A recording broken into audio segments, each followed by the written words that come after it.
Hello folks, Sim Castro, your friendly neighborhood librarian here. In this video, we are going to be talking about primary sources, what makes something a primary source as opposed to a secondary source.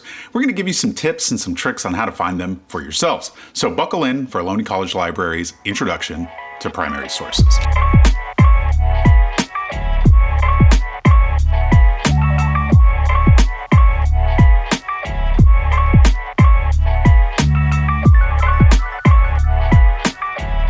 So what exactly is a primary source? For all intents and purposes, we can sort of use this as our starting definition. A primary source is going to be a first-hand account of an event or an experience directly from the person or persons who experienced it. So let's take, for example, someone like Frederick Douglass. Right? He wrote extensively about his experiences in his autobiography. Since that is written by him from his perspective, and it details his thoughts, his feelings, his experiences, we would consider this a primary source. And while autobiographies easily fall into this category, what's considered a primary source can also be context dependent, which we'll talk about in just a bit. But some of the more common things that would qualify as primary sources are things like diaries, correspondence or letters a person wrote, because that could detail their experience. Autobiographies, where someone details events from their own life, from their perspective. Interviews, speeches, raw data sets, newspapers. The list goes on and on and on. But each one of these things is a first-hand account, or the raw data, if you will, of an experience. But in order to make that make a little bit more sense, it's kind of hard to think of primary sources kind of in an isolated bubble, right? So this is where secondary sources come into play. So what's a secondary source, you ask? Excellent question. A secondary source can be defined as some kind of an interpretation or an analysis of a primary source or a collection of primary sources. So what does that mean? Let me show you kind of a brief example here. Let's pretend that we have a historian that's researching the life and times of Frederick Douglass, and they've come to the conclusion that he was one of the most important figures in the abolition of slavery.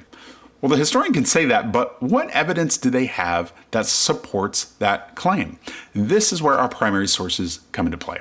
Perhaps the historian got a hold of Douglass's autobiography, maybe a collection of correspondence, maybe some transcripts of the speeches that he made.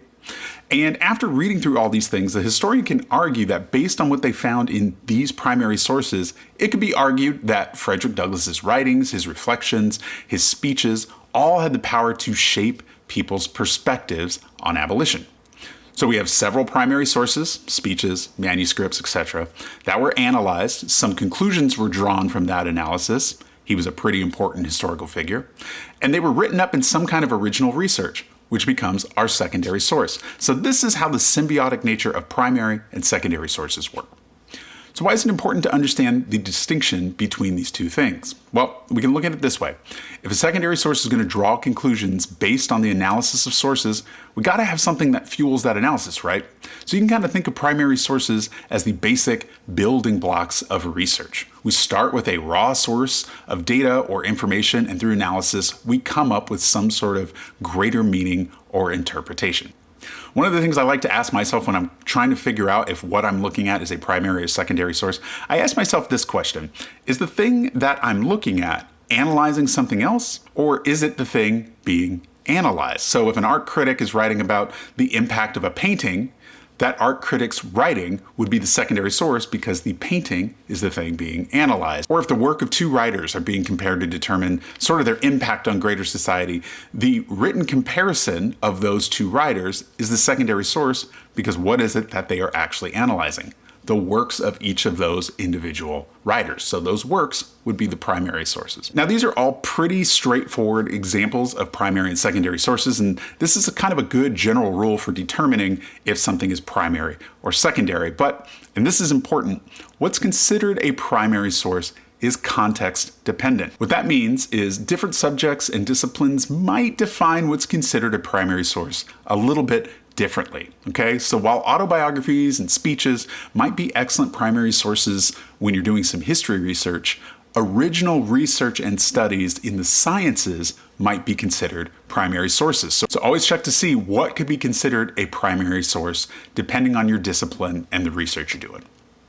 So now we're at the part where we know what they are, but how do we find them? Well, here's a list of terms that can be super beneficial when you are conducting searches. By appending any of these terms to your searches in a little Boolean search here, I got a little example right up here, it can help you narrow down your results and get you a little bit closer to your primary sources. So let's take a look at some databases that will help you find primary sources. Now remember, not all databases are created equal. Some are going to be a lot more effective than others at helping you find good primary sources. So I'm going to highlight a couple of great ones to get you started. So let's jump over to the Ohlone College Library homepage and take a look there. Okay, so here we are on the library homepage, and the first three you can find through the Ohlone College Library databases. And to get there, all you have to do is, once you're on this library homepage, I'm going to go ahead and click on this Articles and Databases tab.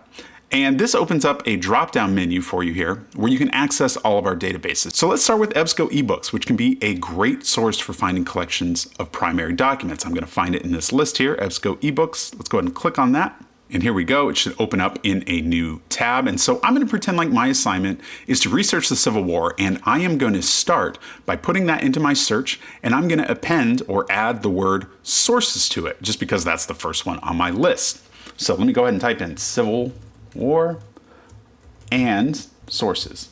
So remember, you can try multiple searches and replace the word with the specific type of primary source that you're looking for. So feel free to experiment with the way that you are searching for sources. So I'm going to choose this one here. Let me scroll down here. How about this one, American Civil War? Okay, so what is it that I'm actually looking for here? Well, I want to make sure in the description it gives me some clear language to let me know what it is that I'm looking at and see if there are actually primary sources here. And if we read through this description, we can see here it details how many sources they have. There's approximately 300 primary sources in this comprehensive set.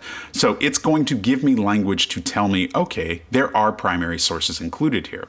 So let me scroll down.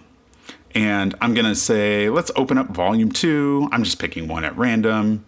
And one of the great things about these kinds of primary source collections is that they often give you both some kind of context for the source as well as some kind of analysis. And this is really important to help you kind of understand the significance of the source and sort of how it might slot into your research. So utilize these when you find them. So you can see here, it gives you an introduction, followed by the actual source here, the actual source text.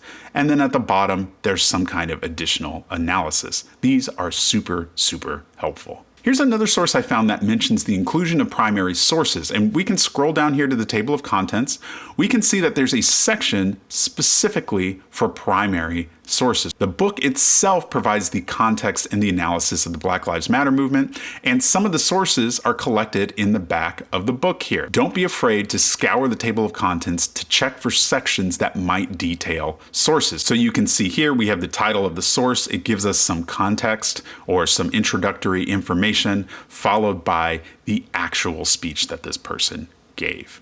Here's another really helpful thing to always look out for. If you find a source that seems to be right on the money, it's kind of hitting all the points that you need, check the subject headings in the item record. Notice how the end of each of these has the term sources attached, meaning it's the subject heading specifically for these primary sources. So click on that link to follow it, and you're likely to find a number of additional items that meet your research needs. So if I click on this first one here, it is going to put that into my search bar here. And now I have 4 additional sources about civil rights for African Americans. And these are all collections of primary sources. So always check that subject header. It can be very, very valuable.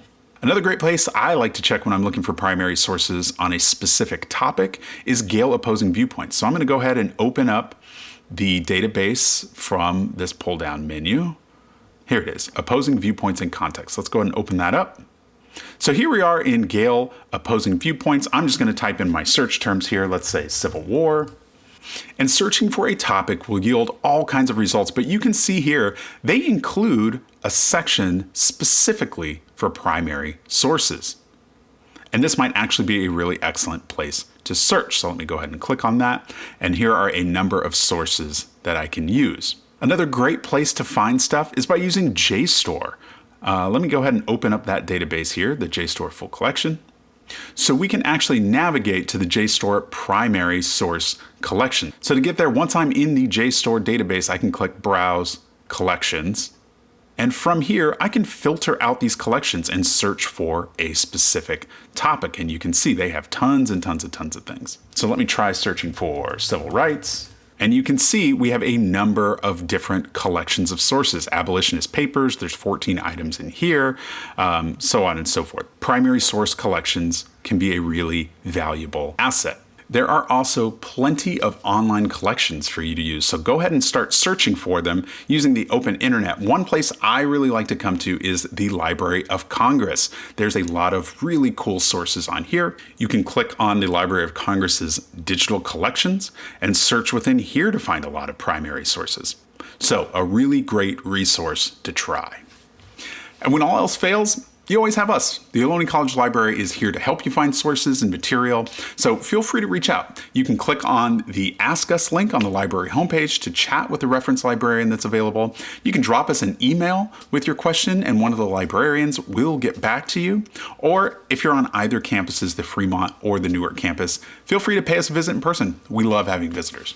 So now that we know what a primary source is, how it works with secondary sources, we know how to determine if what we're looking at is a primary source or not. We have some excellent keywords to aid in our searches, and we even have a handful of databases to get us started on our search for primary sources. So take these tools, venture out into the wild world of research, and reach out if you need any help. We're always here for you. Best of luck.